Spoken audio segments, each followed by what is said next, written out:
Drawings by Mayans and Minoans of ancient Crete show similarities in images compared by researchers.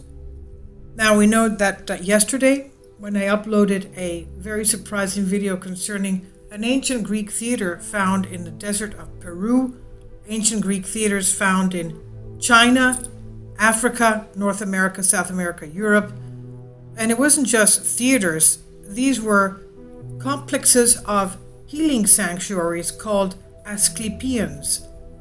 And people used to go there to be healed. They had a whole series of things that they were doing. Now this thing here, the top row shows the designs on the walls of the Palace of Knossos in Crete.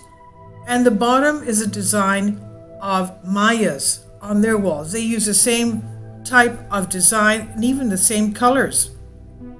And these things here, the image on the left is from a vase, an ancient vase of the Mayans, and the image on the left is the mural painting on the Palace of Knossos.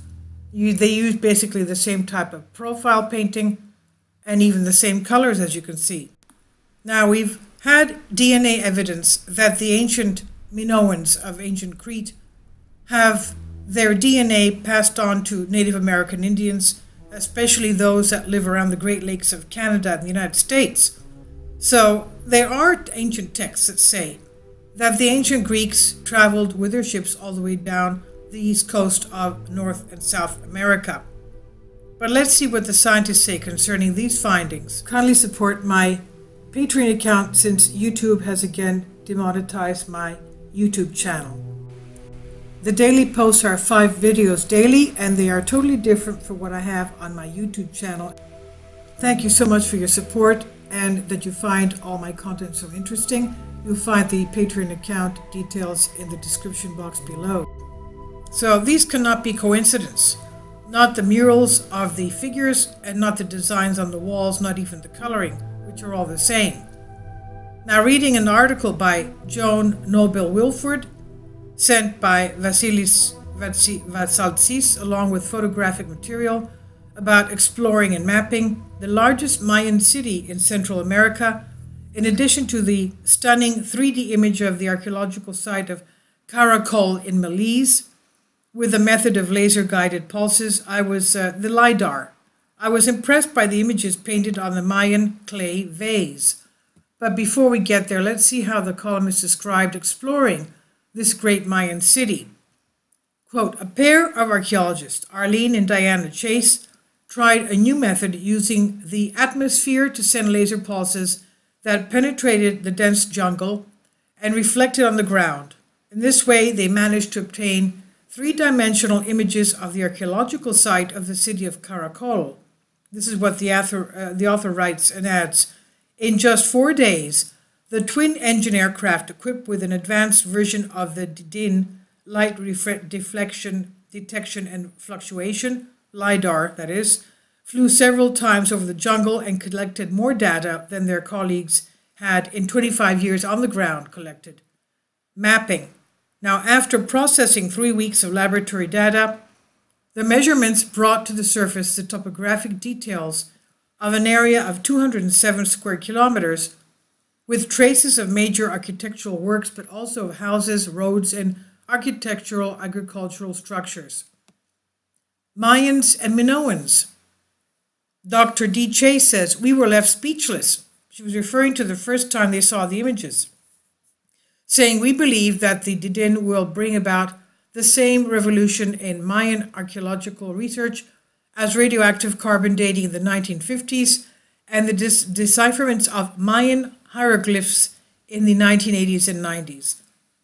We noticed that the drawings of the depicted clay vessel, which was found in ancient Caracol, showed similarities with drawings that we found in Crete at the Palace of Minoan Knossos, which is in Heraclean Crete. Of course, the findings of the Maya are around 650 AD, and the Minoans are lost in the depths of time. Chronologically, it is very far, but it certainly seems that there is some relationship that we cannot prove. Would it be possible for the Minoans to have reached Central America in the most distant archaic years? We don't know. But however, they could from the fleet they had and the various types and sizes of their boats. Now, what about the Minoan ships? In an interview, Professor Mayans Minoans, researcher of Aegean scriptures, the scientist who discovered and examined the Minoan computer, refers to the Minoan fleet and the size of the boats they had. And Dr. Mayans Minoans says they were impressive. I think we need to break free from the entanglements that have been created by the assumption so far that this civilization was built drawing on elements and knowledge of Babylonian and Egyptian. Its understanding must be done with an interdisciplinary approach to its few burnt findings. Typically, I will refer to two well-known photographs showing Minoan ships. The first ship is depicted as a Cycladic frying pan of 2300 BC with 14 pairs of oars, which reminds us of a boat 32 meters long. In another representation from the fresco of Santorini, 1640 BC, we see a large boat with 26 pairs of oars. It's almost twice as big as the first one, which according to the author Kevin Menzies corresponds to a boat of 54 meters. This naval development sounds logical for a period of 700 years, but it does not make sense. A civilization that had developed the maritime trade from 2800 BC until 1200 BC had not developed a corresponding science for their maritime needs. They should, among other things, have developed mathematics and astronomy, which is what these findings prove. Let's remember, the ancient Greeks also had the Antikythera device, which was able to tell all the constellations how they moved in comparison to Earth, was able to tell at any point in time where, for example, Saturn was in relation to the Sun, and things like that.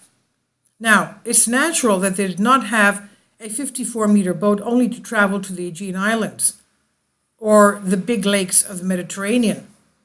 They were so big that obviously they had to go across the Atlantic. That's what he's trying to say. Did the Minoans once colonize Central America, or is it just a coincidence? Perhaps a greater research and correlation of these two cultures could give us something more substantial.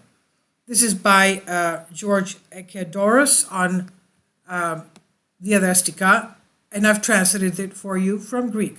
Please leave your comments, and thank you for your support.